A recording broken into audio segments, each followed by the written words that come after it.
Jrue Holiday is now a Portland Trailblazer for the second time. There is a report. It's still fun to say that. All-time Blazer great. There is a report that is out there from Boston beat writer Steve Bulpett. From Heavy.com. Heavy.com. He does a really good job covering the Celtics, though. And he said, according to a source close to the situation, Holiday is pissed he's going to Portland. His source went on to say, now, if he winds up staying there, I'm sure he'll be professional. He's always been and make a positive contribution, but he's not happy with this deal. I'll be surprised if Portland doesn't move him if they can, because right now he does not want to go there. I'm sure if he has to go to Portland, he'll end up going and it'll be okay. But right now, they want to be somewhere else. But with that contract, it's not going to be that easy. I mean, okay. So I did some digging on this, and I reached out to folks. And again, it's not a trade that's consummated, so nothing can be on record. But I will just say a source directly familiar with the situation has confirmed to me that this is not accurate. Okay, so he's not pissed. No. All right. When is the last time that somebody was traded to Portland and we didn't hear that he was upset about coming? Yeah. Even Denny Avdia, who was getting out of Washington. Remember, it was, it caught him off guard. He doesn't want to leave Washington because there is an Israeli culture in Washington. And he felt loved and a part of everything. And he's coming out to Portland where he doesn't know anything about Portland. No. It's 3 more time zones away from being in his home time zone. Like all of those things. Every single guy that gets traded to Portland, we go through this, right? One thing that we do know about Jrue Holiday is he is a consummate professional. Now, do I believe that Jrue Holiday, in the twilight of his career, wants to be on a contending team and a winning team? Absolutely, everybody does. Portland is not that. No. And they won't be that. No. While Jrue Holiday is still playing in the NBA, likely. But he will have a role. He will be featured, and he has been a pro everywhere that he's gone. Again, I mentioned this before. Drew's a dude of dudes. He's a pro of pros.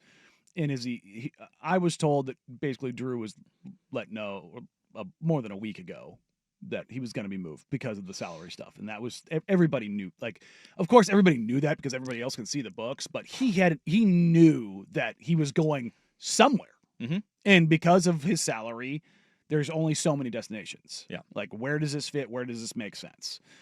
And he's a pro of pros. Is he frustrated that he's not competing for a title? Sure. Any player would, but I was told he was not pissed about coming here. From multiple sources. What is what's the deal with the change of heart with the Blazers and Anthony Simons, though? Because that seems like a big turn from how they have always talked about Ant and their reluctance to part ways with him. Look, I'll say it bluntly. Ant was caught off guard by the move. The reason that I have said that I would be more surprised that he was traded than extended, because that's where things sounded like they were going. That wasn't me just pretending. I was told that the Blazers, if they were going to move him, they were going to look for a shot creator in return, because there's just not many. For all the people who don't like Ant for this, that, or the other reason, when you look at what he's able to do in what he does in the offensive side of the ball, there's just not that many guys. Like, if you look at, I took his 3-year average, like 20 points, 4 assists, 3 rebounds, and guys that have over 37 or 38% from 3 and high volume. I think I put it at like 7.5. Mm-hmm. Every single player on the list, save one, was an all-star or all-NBA player. Even if you say Ant is at the bottom of that list, that just shows you how rare that skill set is. The ability to score, to do it efficiently, particularly in heavy volume from the three-point line. For all of the teams of the Orlandos and the fan bases out there, like, oh, we can go get this guy then. It's like, well, no, you had to pay all the capital in the world to go get Desmond Bane, because the ability to create shots from 3 on the offensive side of the ball, for as much as like, oh, you can just go get shooting, what does every team that ends up losing the playoffs end up doing?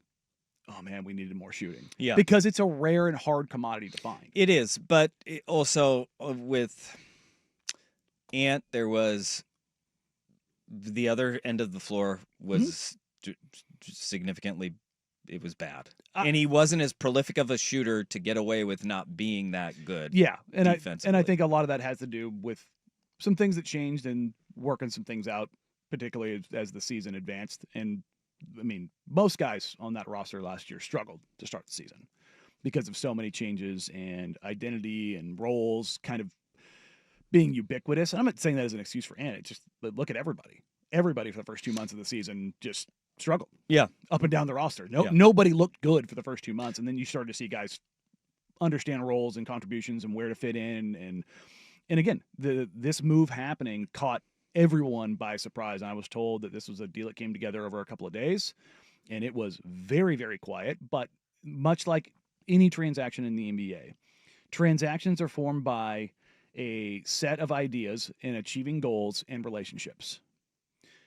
Joe did that deal with Boston with Jrue 2 years ago. He knows Brad Stevens, working through those deals and having that communication and that established trust of like, hey, you've got your goals, I've got mine. Is there a spot that we can meet where we can accomplish both?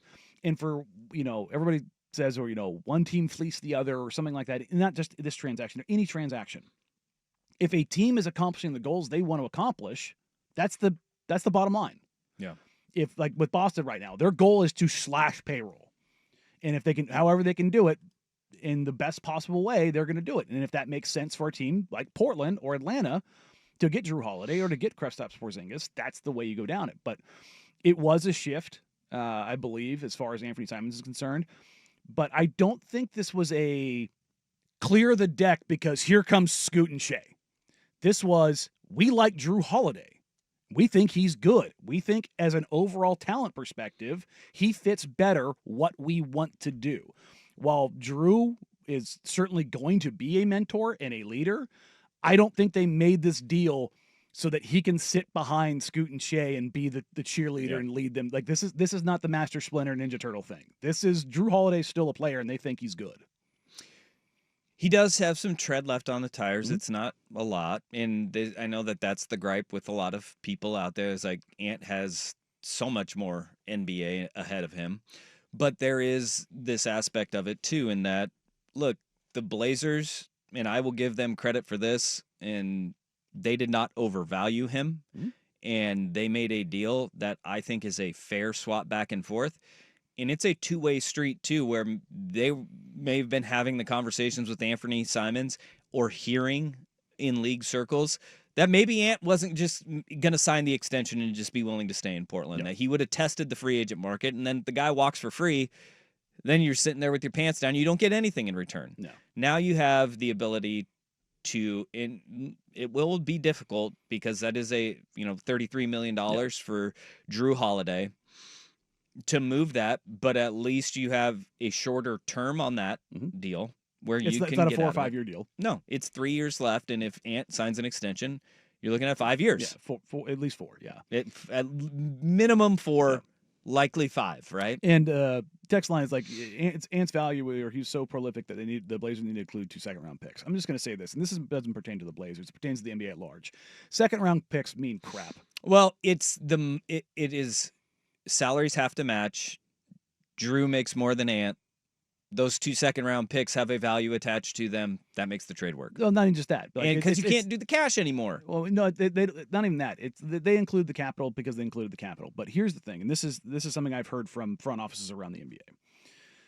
Because of NIL, yes, guys are staying in school longer and opting to go back, but the guys that are the first 10, 15 picks in the second round, they're usually guys that, you could talk yourself into being first rounders, but for one reason or another, probably should go back to school because you could develop a little bit more. But hey, it's a payday. You're going to the NBA. Now, the second round, after 4 or 5 guys, it's guys that were in the 50s and 60s and 70s on top 100 boards. It's the guys that you took flyers on, hey, this could be a dude.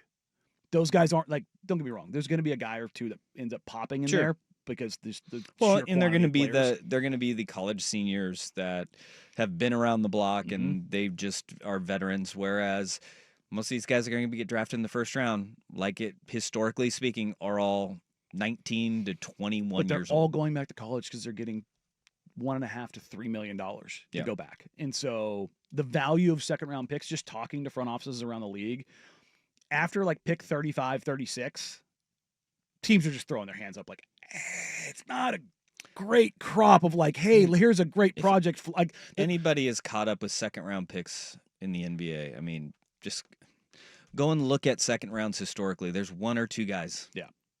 And look, the whole, and this isn't like excuse the Blazers gave 2 second round picks. For like 2 years, the second round picks had more value under the new CBA before the NIL really took hold, and that period's gone. Well, like that's guys, what are we overthinking this here? Jrue Holiday's a better player even in his 30s than Anthony Simons. What's going to be really interesting is the Ringer had Jrue Holiday, I think, at number 69, nice, and Ant Simons at 87, their top 100 list. I'm wondering how much the prestige zone of being a Boston Celtic, if Ant ends up staying there, how far one Jrue falls and how high Ant goes up. Yeah, well, and they'll say it's because of his age and not because he's in Portland. But Jrue Holiday got respect in New Orleans and in Milwaukee as well. I mean, he did. Yeah. He's in the back 40 of his career. Absolutely. It's the tail end. But the Blazers made this deal. I don't think that this indicates that they're done by any stretch because I'd be pretty surprised if they were done. They create holes. Yeah. You know, like you have created now a vacuum of lack of scoring punch. Mm-hmm. But you do create defensive mentality. Yeah. Leadership role is solidified right there. And nobody questions that. Now, Jrue Holiday could be a Blazer this season. He could not be a Blazer by the end of the day. Well, I'll tell you this. I was told specifically that the Blazers are 100% keeping Jrue. 100% keeping Jrue Holiday. Right now, they are keeping Jrue Holiday. That is not a... I tweeted out something along the lines of like right after the trade. The one thing I'm looking at here is this a situation where like Fred VanVleet and Dillon Brooks in Houston, where they made moves and gave guys shorter term, bigger deals that, yeah, they're good players and their character and their additions of like, this is with Fred, championship equity, and Dillon Brooks, like defensive identity fits into kind of what Ime Udoka wants to do. The deals themselves, though, also kind of work because Fred's deal was a short 2-year deal, of which he just signed a new deal. We could talk about a little bit later. But Brooks, he got the elevated money, but Houston wasn't in that competitive window yet. And then he ended up having the salary necessary in order to facilitate a trade for Kevin Durant. Yeah, well, I'm going to go ahead and say this, too. They wanted Jrue Holiday the first time, and then the Celtics said, well, how does Robert Williams, Malcolm Brogdon, some first-round picks sound? Yeah. And they were like, done. Yeah. Take him. Yeah. And that was the thing is like... Another offer could come through of a team saying, he could be our piece. Look, if that happens, sure. But as it stands right now, the Blazers, I would say, very, very, very much want to have Jrue Holiday.